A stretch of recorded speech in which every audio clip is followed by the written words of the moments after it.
speaker during the Q&A session, we will discuss your question. So I would like to convey a word of greeting to the Consul General of the Kingdom of Belgium in St. Petersburg, Monsieur Timbremont. Monsieur Timbremont, the floor is yours. Good evening, everybody. Thank you very much, dear Oleg. It's always a big pleasure for me to collaborate with the Belgian-Luxembourg Chamber of Commerce when I have the opportunity. And it's also nice for me to be at least virtually in Moscow today. The Consul General here has been locked down for nearly 13 weeks. As many people, we are respecting the health rules given by the Russian authorities as well as by the Belgian authorities. It has been quite a change for our business model. So the normal things we do in networking, hospitality, reaching out to Russian people, that's been under serious pressure, and we had to limit our physical contact with the outside world. We had to think of new creative ways to continue working. But it has also provided us with new opportunities to get in touch with people without having to leave our office like today.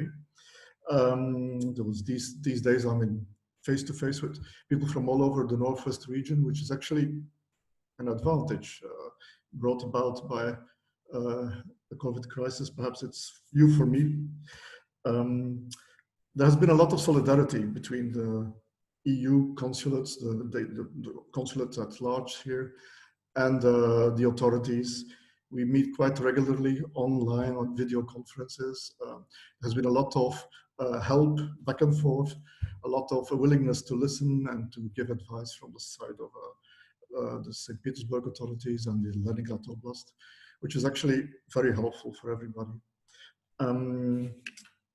Solidarity between the EU colleagues and the embassies really came most into play when it came to facilitating the return of Belgian citizens, not just Belgians. Quite a few of them were Russians, actually, with permanent residence in Belgium. We have been able to get to do that, to facilitate the return of a few dozen people that way. The embassy even more. So that has been a very gratifying thing. We are also trying to give proper recognition and appreciation to health workers who are the real heroes in these things, in this crisis, who help vulnerable people. Looking to the future, I think we all are hoping, as I suppose is also the purpose of the conference of today, to start new life normality as soon as possible with a fair and just balance between protecting health and getting the economy working again, creating jobs for people. In the coming weeks, we hope to have our annual bilateral ministerial meeting, Belgium-Russia, and I'm sure our ministers from both sides will use that opportunity to concentrate concrete examples for cooperation. And this evening, I'm very happy that the speaker of this evening is the Vice Rector of the HSE University. The consulate for some years now has good contacts with HSE in St. Petersburg. We have been collaborating quite often.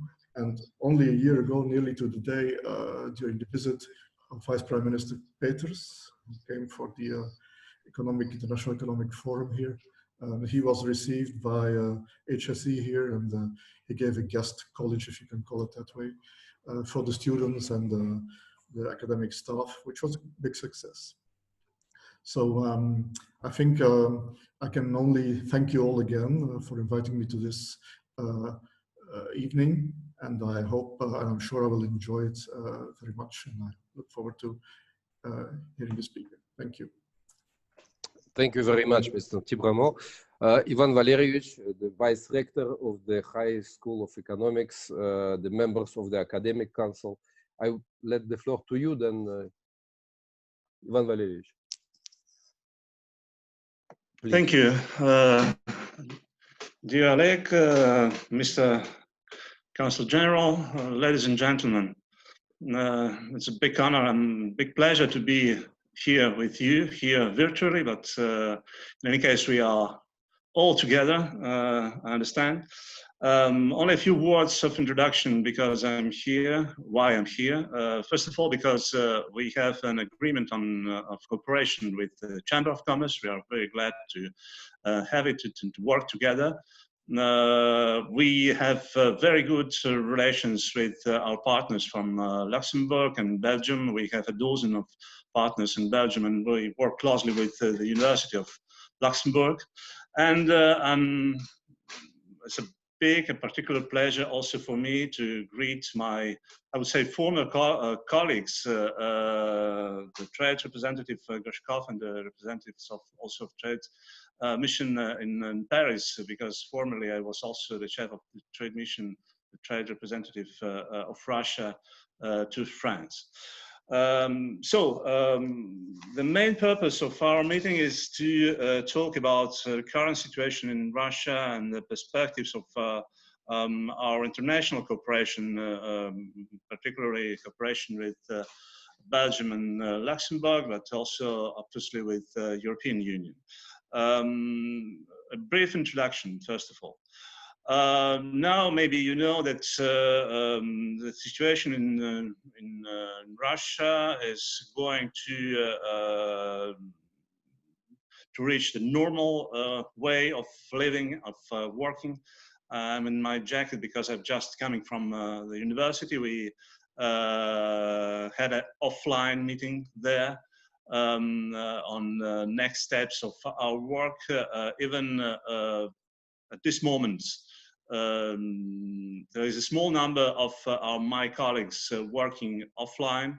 Will continue to work online till September, and the university is closed for students. All exams will be organized online too.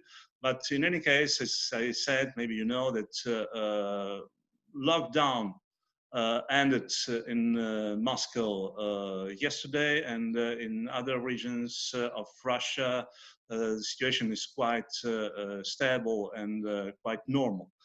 In any case, in March, and we'll start with the March, we faced three big shocks, three big challenges, not only lockdown, not only pandemic shock.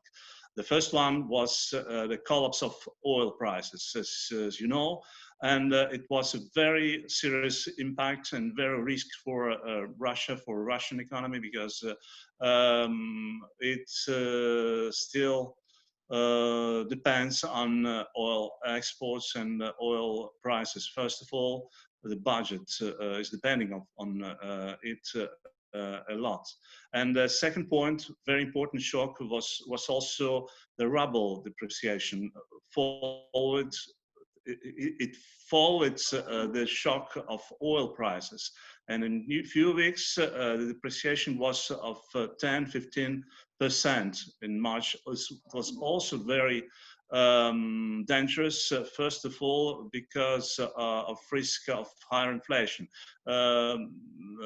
Inflation is a main target of central bank and of our financial authorities. The target is to maintain 4% last year and this year, and obviously with the shock of oil prices and ruble depreciation, there was a risk of higher inflation. A very big risk for all the economy and the population, of course. But hopefully we could overcome all these two shocks because now stock exchange indexes are stable. You know that there is a stabilization on oil markets and oil prices. The currency exchanges, I mean, ruble is also quite stable during the last couple of weeks. And the third shock arrived in March, was obviously the shock of lockdown restrictions with a drastic fall in demand and supply. We all know that it's very unusual for a crisis situation. Normally we talk about the fall of demand, rarely fall of supply. In this case, in Russia, as in many other countries, there was a double shock for both sides.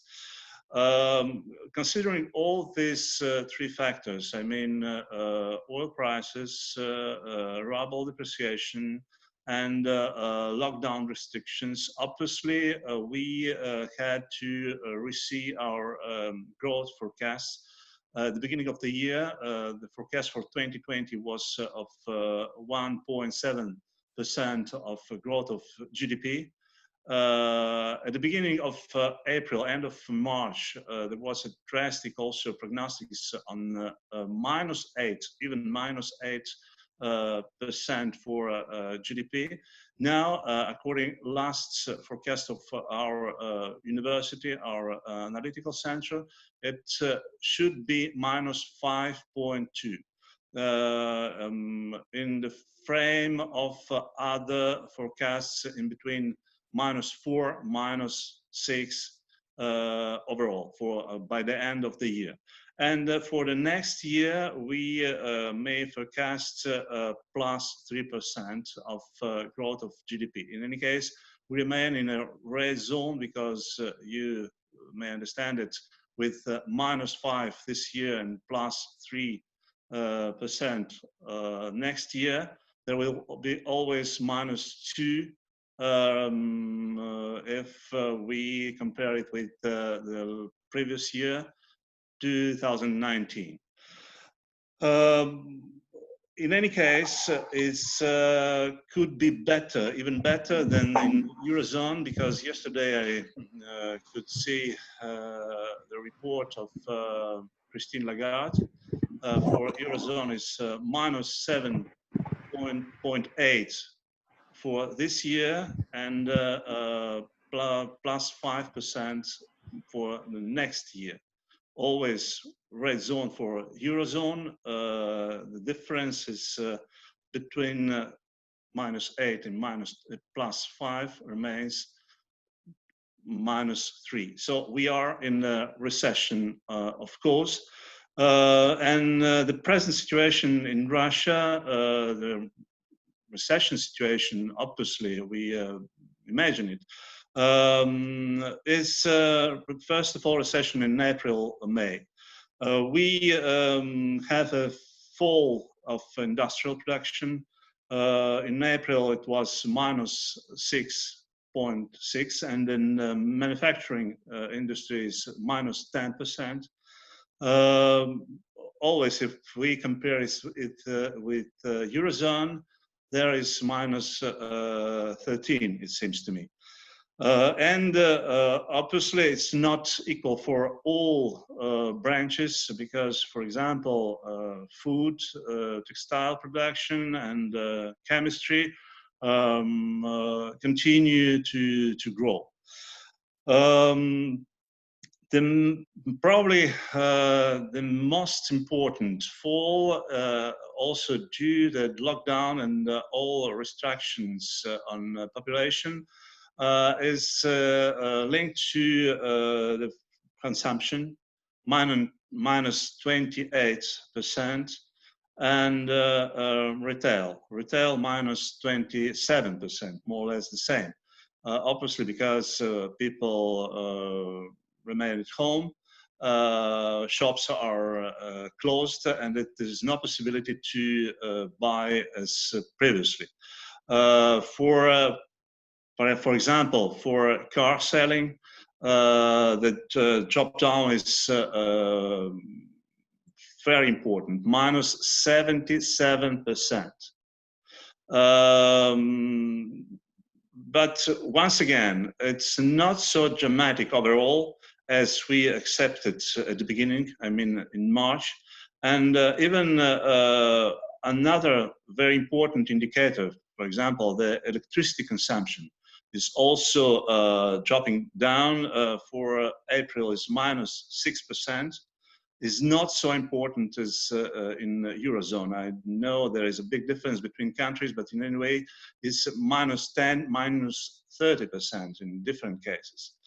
And of course, there is a big problem of unemployment, a risk of unemployment, even Russia is in a good position on one hand. On the other hand, obviously, probably statistics are not so good in this way, but in any case, we registered the increasing of unemployment from official 4.5% to 5.7%, almost 6% of unemployment. Once again, for Europe is not so impressive, but for Russia it's quite important.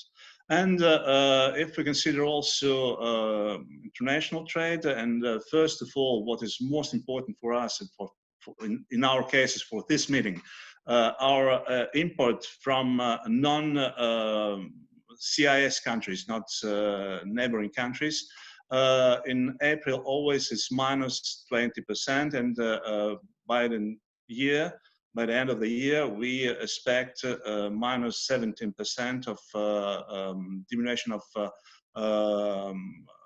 our import due always the depreciation of ruble, but also unstable situation, financial situation, the situation of households. Even once again, despite the collapse of oil prices, despite of ruble depreciation, public finances are in a good position.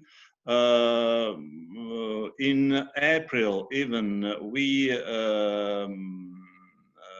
had a plus 10% of budget revenues in January, April. Once again, despite the fall of oil prices. Obviously, it was exceptional because the budget received the money from the selling operation of Sberbank stocks. But it was an important tool, an important measure to maintain stability of public finances. And we always have a very low public debt, government debt. It's at the level of 14%. Once again, if we compare it with many European countries and Belgium, it's probably nothing. Now, what will going on? It depends on different factors. First of all, of the policy responses of the government support to the economy.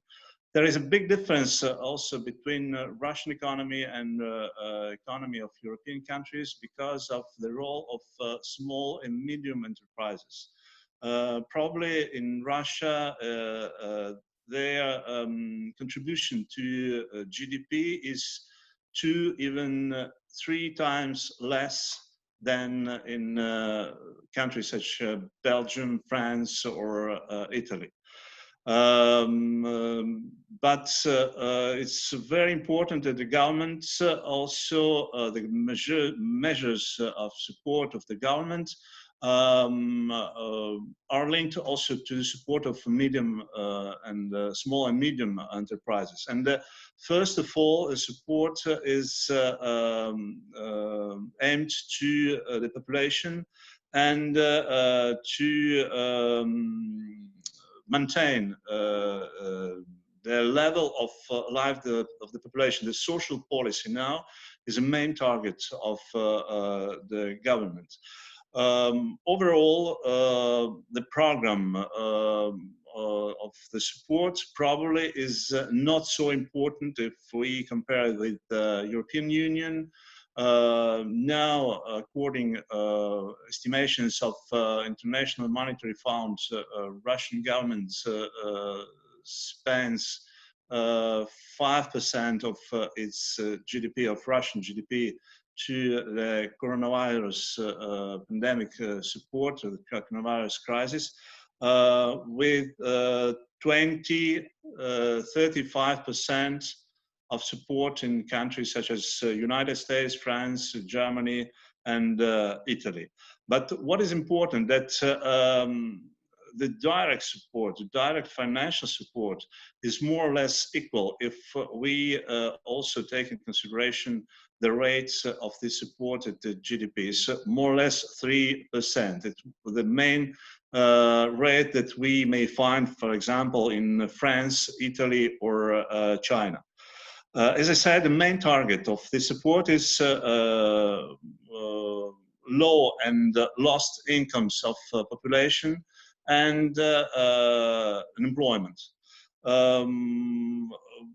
For example, the increasing budget expenses in March, April are mainly linked to the economy support, plus 26%, and health, increasing of more than 2 times, and social expenses, plus 21%.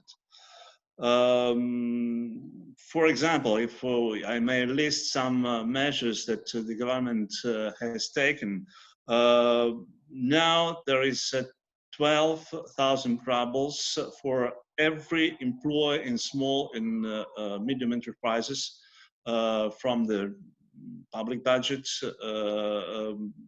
12,000 is not a big amount, but it, and if we compare with we calculate in euros, for example, it's approximately 150 euros, but it corresponds to the minimum salary in Russia. Now, with the condition to maintain 90% of employees in the enterprise, the enterprise may have a loan at the rate of 2%. It's ridiculous in Russia if we consider also that the government launched the mortgage till November, also with a privilege rate of 8%. And it's quite rare to find a loan less than 10 or 12%, maybe I'm wrong, but in any case, 2% in Russia, loan for 2% is nothing. 6 months for credit vacations for enterprises, and 10,000 rubles for every child less than 16 years old. It's for all population, for all families, and so on and so on. Once again, the main aim now of the Russian government is to maintain stability in the field of employment, stability of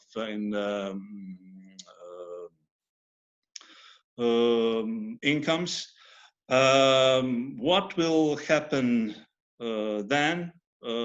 It's quite difficult to say and to forecast for many reasons, because obviously, as I said, now oil markets are stable, but you know that OPEC Plus agreement is always